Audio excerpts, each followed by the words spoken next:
Mercredi 20 novembre 2024, Accomplissement des prophéties de l'Ancien Testament. c'est toujours un plaisir de se retrouver autour de ce qui nous fait du bien et qui nous apporte paix et confiance pour notre vie. Et quoi de mieux que la parole de Dieu dans laquelle nous pouvons puiser réconfort et joie pour passer une bonne journée.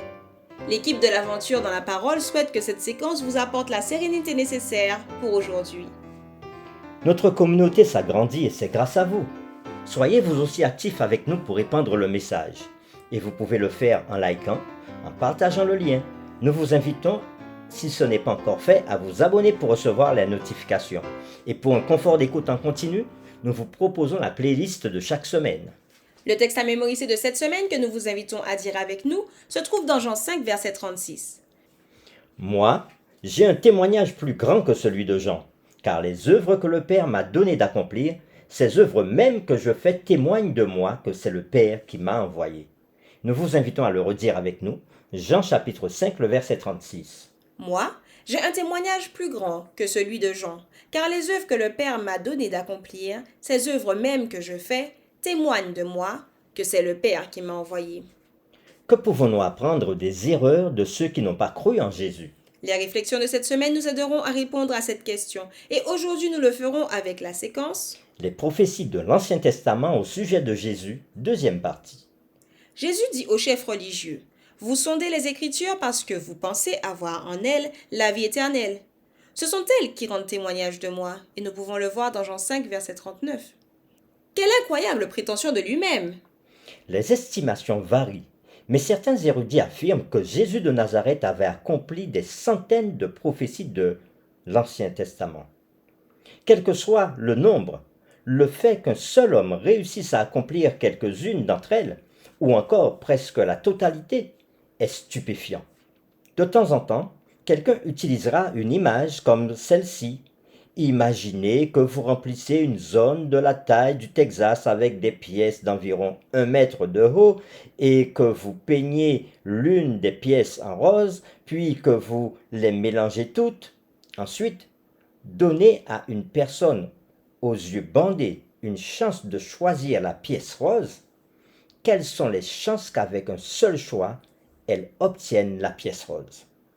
Il ne fait aucun doute que la naissance, la vie et la mort de Christ aient été prédites par l'Ancien Testament, preuve éclatante de son identité en tant que Messie attendu. Jean se réfère à ces textes de l'Ancien Testament à maintes reprises pour faire valoir ce point précis sur l'identité de Jésus et aussi la raison pour laquelle nous devons croire en lui et accepter le salut qu'il offre. Nous vous invitons à lire différents textes. Ils sont plusieurs. Jean chapitre 12, verset 13, Psaume 118, verset 26, Jean chapitre 12, verset 14 et 15, Zacharie chapitre 9, verset 9, Jean chapitre 13, verset 18, Psaume 41, verset 9, Jean chapitre 19, verset 37, Zacharie chapitre 12, verset 10, Zacharie chapitre 13, verset 6. Et nous répondrons à la question suivante. Que révèle chacun des passages suivants de l'évangile de Jean au sujet de Jésus en tant qu'accomplissement de la prophétie messianique? Nous lisons Jean 12, verset 13, qui est relié au psaume 118, verset 26.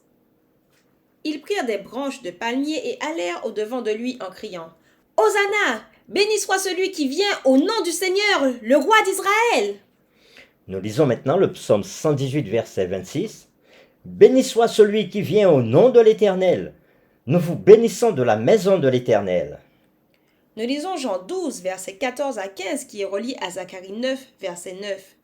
Jésus trouva un ânon et s'assit dessus, selon ce qui est écrit. Ne crains point, fille de Sion. Voici ton roi vient, assis sur le petit d'une ânesse. Zacharie chapitre 9, verset 9. Sois transportée d'allégresse, fille de Sion. Pousse des cris de joie, fille de Jérusalem. Voici ton roi vient à toi. Il est juste et victorieux. Il est humble et monté sur un âne, le petit d'une ânesse. Lisons Jean 13, verset 18, relié au psaume 41, verset 9. Ce n'est pas de vous tous que je parle. Je connais ceux que j'ai choisis. Mais il faut que l'écriture s'accomplisse. Celui qui mange avec moi le pain a levé son talon contre moi. Psaume 41, verset 9. Celui-là même, avec qui j'étais en paix, qui avait ma confiance et qui mange mon pain lève le talon contre moi. Lisons Jean 19, verset 37, relié à Zacharie 12, verset 10 et Zacharie 13, verset 6. Et ailleurs, l'Écriture dit encore, « Ils verront celui qu'ils ont percé. » Zacharie 12, verset 10. Alors je répandrai sur la maison de David et sur les habitants de Jérusalem un esprit de grâce et de supplication. Et ils tourneront les regards vers moi, celui qu'ils ont percé. Ils pleureront sur lui comme on pleure sur un fils unique. Ils pleureront amèrement sur lui comme on pleure sur un premier-né. Et Zacharie chapitre 13, verset 6. Et si on lui demandait, d'où viennent ces blessures que tu as aux mains? Il répondra, c'est dans la maison de ceux qui m'aiment que je les ai reçus. Après avoir lu tous ces versets reliés entre eux, répondons à la question suivante. Que révèle chacun des passages suivants de l'évangile de Jean au sujet de Jésus en tant qu'accomplissement de la prophétie messianique? Et pour terminer, nous voulons aussi vous laisser ces questions. À quel point êtes-vous fermement ancré dans ce que vous croyez? Si quelqu'un vous demandait pourquoi vous croyez en Jésus en tant que Messie, quelle réponse pourriez-vous donner? Et où iriez-vous pour chercher les preuves? Et pourquoi? Nous vous invitons à prier avec nous. Seigneur Dieu, encore aujourd'hui, nous avons vu différentes prophéties annonçant la venue de Jésus dans l'Ancien Testament. Et nous avons lu dans le livre de Jean l'accomplissement de toutes ces prophéties. Tous ces éléments nous disent et confirment que Jésus est bien celui qui devait venir. Il y a plusieurs éléments sur sa vie, sa naissance, sa mort et même après sa mort. Il y a même cette prophétie qui parle des marques dans ses mains. Seigneur, avec précision, tu as parlé par les prophètes pour montrer tout ce qui allait arriver dans la vie de Jésus. Et pourtant, le peuple qui croyait en toi, le peuple qui sondait les Écritures, n'a pas su découvrir toutes ces prophéties parce que leur esprit était orienté autrement et autre part.